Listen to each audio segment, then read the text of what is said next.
I don't know of any specific apps that are designed to do that, but I do know that there's an effort by the Tea Party to assign a citizen journalist, an amateur, to review what's happening with each elected official. So they're going to be assigned to monitoring how that official is doing.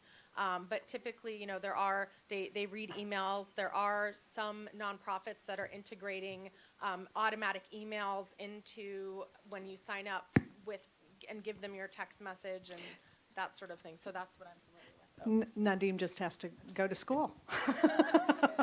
Thank you for being here. Who else wants to take a crack on that? Yeah, you know, so rather than give you the explicit answer, I'll give you a couple places to look. A guy named Andrew Richet and Mika Sifri run an organization called Personal Democracy Forum, which catalogs the intersection of technology and politics and the political process, particularly a version of kind of the vision of personal democracy is much larger than elections and interactions with your representatives. But I will say there's a fundamental issue right now with the overall volume of communications that they receive. They just ignore because they can't possibly respond to anything more than a statistical analysis, say, of all of the email that they get. So I think one of the interesting things is you heard it a little bit here, is whether it's POTS, you know, plain old telephone, or letter writing, plain old pen, you know. It's old media often that gets through simply because it comes through a lower volume channel. Yes, Andrew, actually, weren't some of the people in Cairo walking through the streets and just gathering people in the poorer sections of Cairo using their voice? Just to, you said POTS, so this is sort of using the mobile, which is the phone that everybody's using, and redirecting the mobile activity to something POTSy, like using it to make phone calls. Another question? I just have a quick comment. Yeah. That there are at least 3 apps of the kind of thing that he's talking about that were submitted for that may show up at South by Southwest this week. Yes, absolutely. Yeah. Christopher. Very, very quickly on this. If you take a look at a group called SODNet, S-O-D-N-E-T. It's a great example of how innovation can flow from sub-Saharan Africa to North America.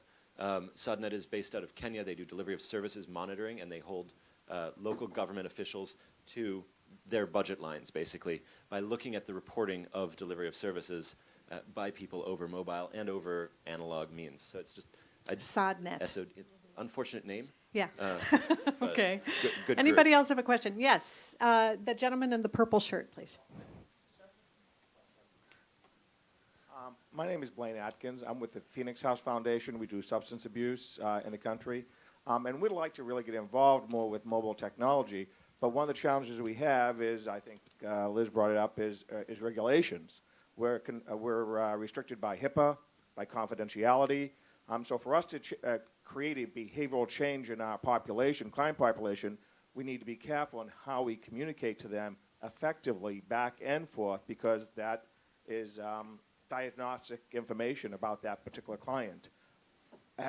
So I hear all the medical activities going outside of the country, but are things going on inside the United States that protects the client from this type of situation, from using SMS and other activities that we could use these to change behavior?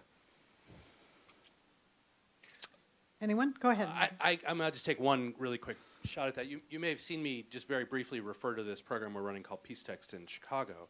The interesting thing about the organization that is working there, it's called Ceasefire, is they work in a way that is essentially parallel to the police, and they are privy, because they are working at a very, very local level on issues of violence. They are privy to all kinds of information about the flow of illicit goods, about other criminal activities, and you can imagine that information being of incredible interest to the police. So that's not a problem. Ultimately, that there were certain categories of activities that were simply excluded, because regardless of the encryption that you could do to overcome the privacy issue, you didn't want to create a liability issue. Now, in the health space in the US, like, look at that information like Tempted, what we see is when you enable opt-in behavioral change as opposed to broadcast messaging, there are different legal frameworks that apply. And so what we're seeing increasingly is that organizations are enabling behavioral change by providing the access to a tool, but they cannot, you can't enforce the use of that tool. What you can do is you can provide incentive structures to encourage the use of that tool. And in the example of Tempted that I provided, one of the things I'll just say about those incentives is that they're often not financial or those kinds of incentives. They're often just, they're like the kinds of incentives you find in video games. They're status, levels, points, and all of them are packaged very tight feedback loops that exist within an individual's social milieu. So I mean, I think the important thing is that what we're seeing is that's why we're seeing a lot of self-serve in this space, is because big organizations can't take on the liability, and frankly, sometimes they're prevented in a regulatory framework from doing a perfect model of what they do in the analog world. And just to add to that, in terms of, you know, the regulatory models and the legal models, we see that there's a lag time. So certainly, you know, in what you're talking about, but just also more broadly, I mean, I think one of the reasons that you're seeing social media being used so much for advocacy is that the laws and regulations haven't caught up to the technology. So there's, you know, a small space of opening. I think that, you know, going back to the question about trends, that space for opening is closing. And I think, you know, surveillance and information, you know, where does that line lie? You know that over the summer, UAE and Saudi Arabia and then a whole host of other countries demanded that BlackBerry give them access to their servers and their encrypted data streams. And this is seriously concerning. And one thing we didn't talk about today, but that I would raise as an issue, is the role of private for-profit companies, and that those are going to need to be foci of our advocacy, both on political rights, but also potentially on health rights, and how is that data used, and that Yeah, Andrew mentioned our friend Mika, who is basically very outspoken these days about the for-profit, I don't want to say threat, but certainly threat. Call it an opportunity. Yeah, opportunity. Well, opportunity. I mean, I would just say, just to amplify that point, I mean, I appreciate the concern.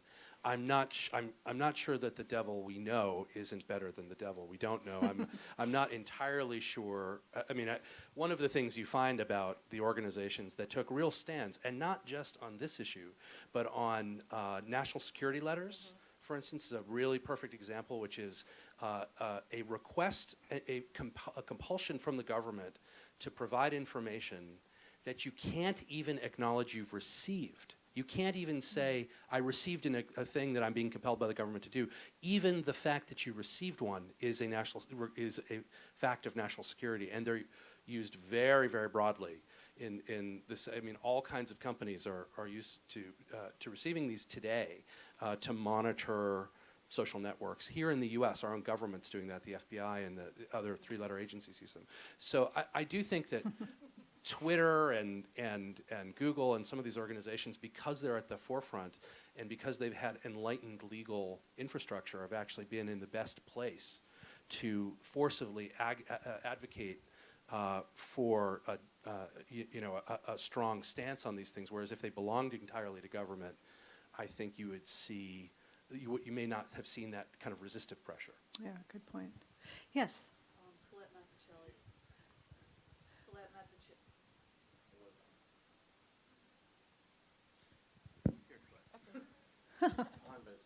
Colette Mazzucchelli. I'm a professor at the Center for Global Affairs here at NYU. It's for Chris. In terms of the data exhaust and the need to systematically look at the data, is a data technology database like DevInfo helpful in that particular context?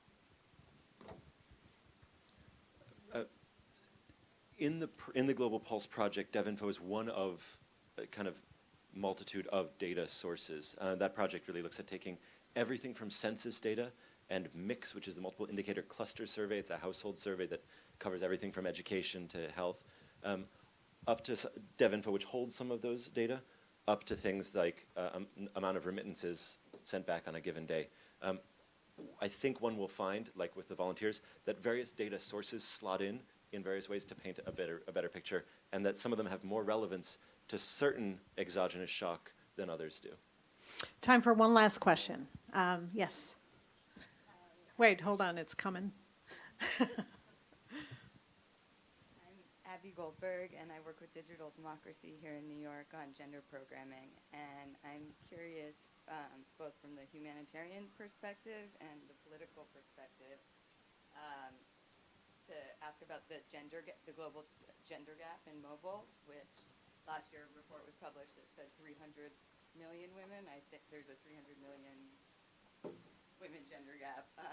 So how does that affect your work and program design and ultimate results? For us, our mandate is to look at gender, and we take that into consideration in all of our programming. So in terms of choosing, participants and who to do outreach to. With mobile phones, it's especially interesting. For example, in Mozambique, they found that the women are actually far more responsible with the mobile phones, and they use them to, conduct business as well as potentially provide information, in the more familial use. And so I think that you're going to see, just as you have seen with, micro loans and microcredit, that there's going to be an emphasis on women. And, women are at the forefront of activism on all fronts, political and economic and development, et cetera. So I think more and more you have the State Department and USAID have a gender element. Hillary Clinton just spoke out yesterday on International Women's Day about the importance of reaching out to them. But of course, there needs to be more of that. But it's, for us, we see that part and parcel. You can't really have democracy if you exclude half of the population.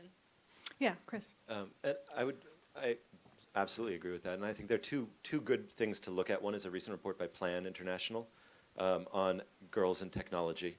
And there's another thing that's supposed to be coming out.